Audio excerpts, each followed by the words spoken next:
If you think about what it is that we're worried about when we're worried about living in echo chambers, we're essentially worrying about not having access to all of the evidence that we need in order to determine what the truth is.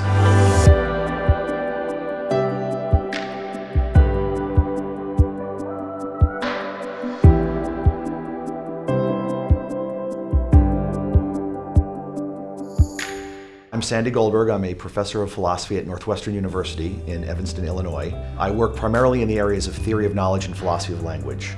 And I'm here because I'm excited to inspire or help encourage the next generation of philosophers to go public with their philosophy. One of the ways in which my research bears on public life is that I'm fundamentally interested in our intellectual responsibilities, not just to ourselves, but to one another.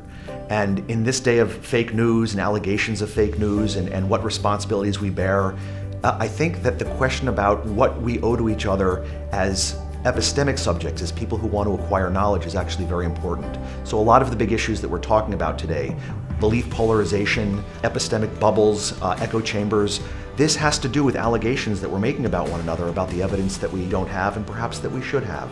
And so it's in that way that I'm hoping that my work is of interest to the general public. One of the things that's really interesting to me is the way in which we rely on one another for information in our world. So for example, our reliance on newspapers. What responsibilities do newspapers have given that we rely on them for information? What responsibilities do we have as people who consume the information that is in newspapers?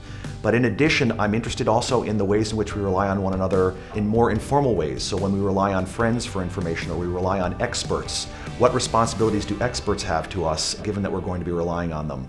And I'm interested in trying to get epistemology to think about these issues, but also to get the public to think more critically about how we sit in this great network of relationships with one another as we get information about our world.